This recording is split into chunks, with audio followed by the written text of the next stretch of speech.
Greetings, my friends. The other day, out with one of our forest monks, I did an exercise, and this is one that have done before with many other forest monks, and I think it can get us in touch with something that's very, very important and often very overlooked in the survival, bushcraft, even just hiker, backpacker crowd. And that is being aware of our map sense. This map sense is something that a lot of us have never even heard of, let alone us being aware of how it functions inside of us and what happens when that map sense gets confused.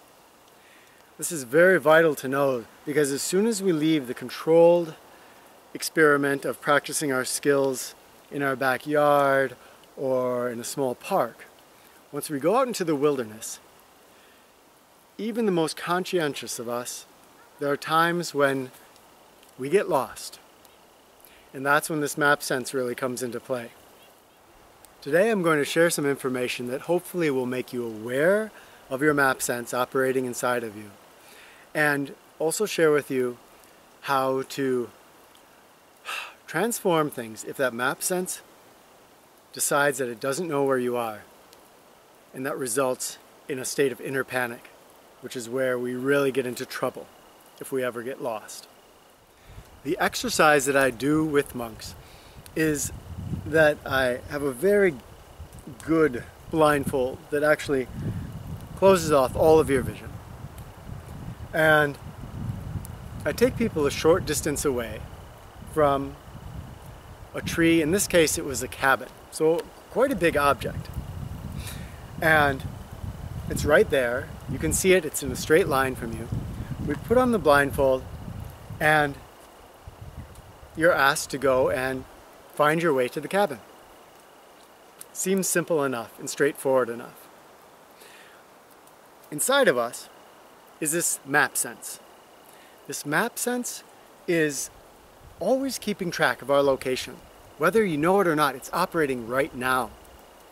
And it's telling you where you are in space. When we look at that cabin not far from us, our map sense says, this will be simple.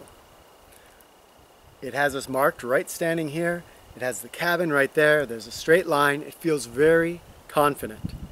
And in fact, it feels overconfident. Then the blindfold comes on and we start walking towards that cabin. Now, some of you have probably heard that if you are right-handed or left-handed, that predictably you will always curve one way or the other. Perhaps this is true in the controlled situation or experiment of walking on a football field or something. But I've seen time and time again that as soon as we're dealing with terrain and trees that we have to go around, that the truth is, people wander to the left and then they wander to the right. They take a left circle, a right circle. There's very little rhyme or reason to it. So predictably what happens is the person starts walking on this very short journey. It should take less than 3 or 4 minutes. But pretty soon they've wandered for 10 or 15 or 20 minutes. And they know that they don't know where they are. Now, if someone has been really zen and have been practicing their meditation and their calm, they'll be fine.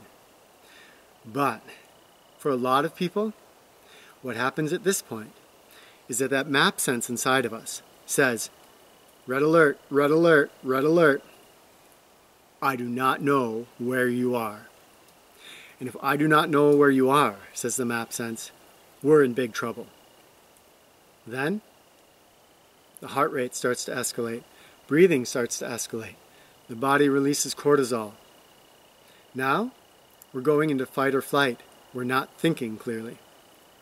Off we go in this direction, a little bit faster, and then we turn this direction, a little bit faster. This is what happens when we get lost. We're hiking through the woods, we become misplaced, and suddenly our map sense puts us into red alert.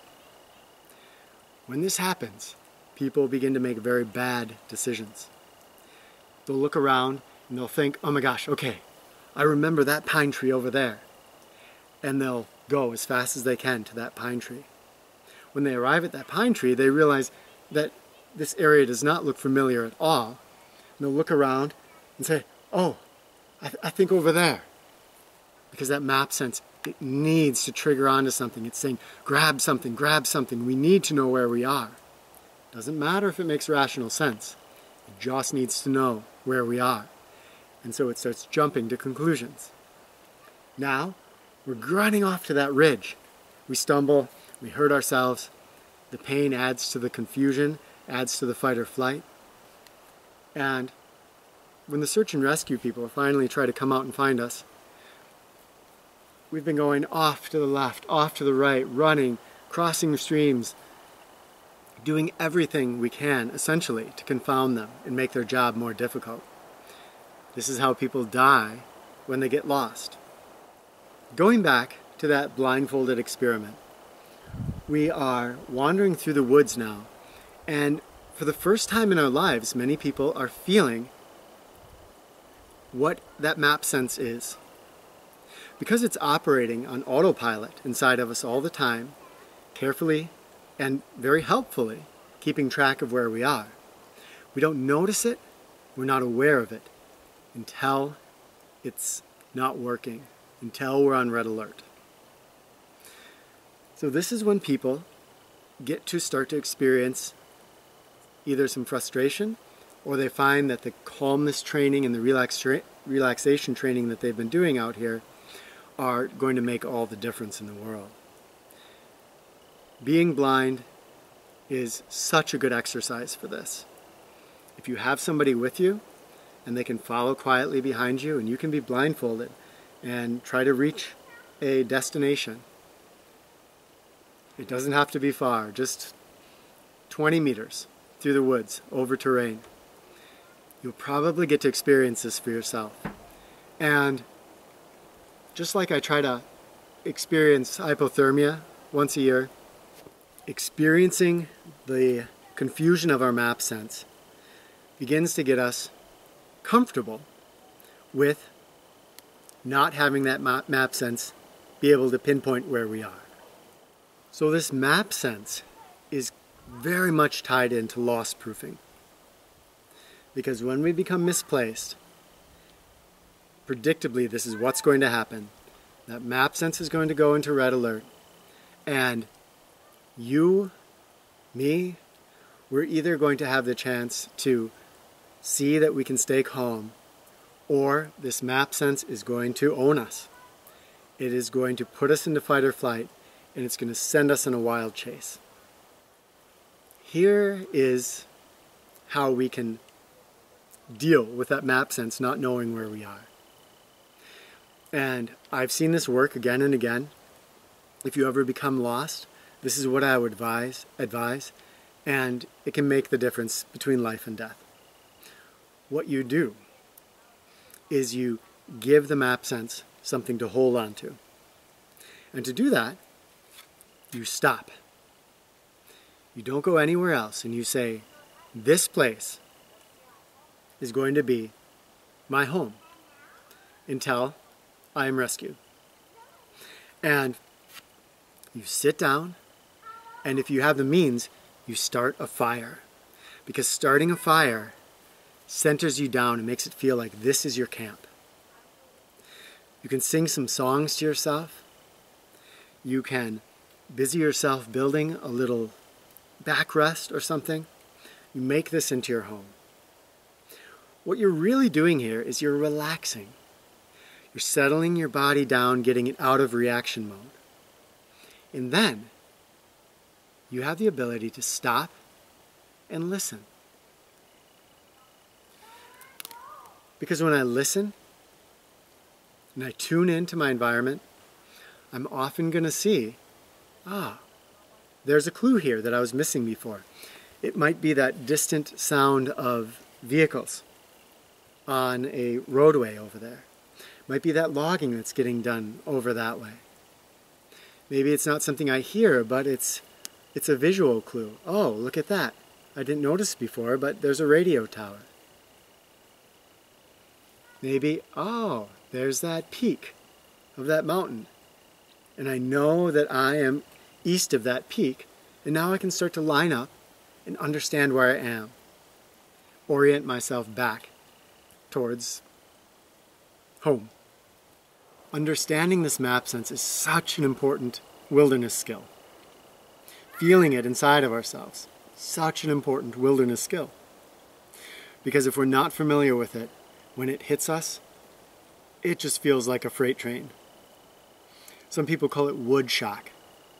This panic that comes over even people that are highly trained in wilderness skills. They may be hunters, they may be military, whatever it is.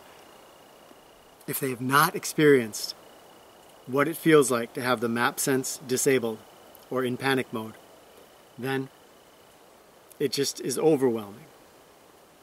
So, 2 things to take away from this video. First of all, try that blindfold experiment.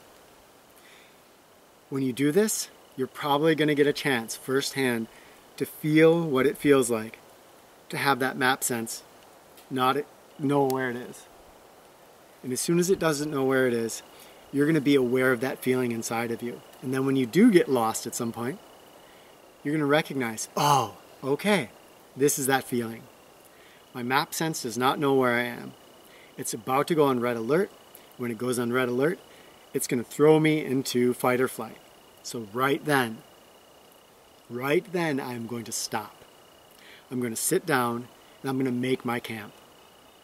I'm not necessarily even making camp because I'm going to stay there, but I'm making camp to give my map sense a pinpoint. This is home.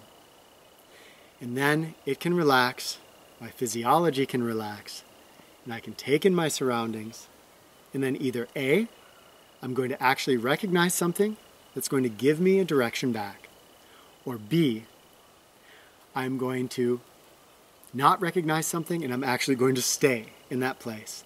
I'm going to set up a camp because that is the best way to get yourself found by the search and rescue folks if you're actually lost. Thank you for watching. Please share any experiences you have with that map sense, experiencing it. Has it ever gone into red alert? Have you been lost? Have you experienced wood shock? How did you overcome that or transform that if you did? Thank you for watching, my friends. If you liked this video or found it valuable, please like, share, subscribe, and if you want to stand beside me to help me make more of these videos, consider becoming a patron on Patreon.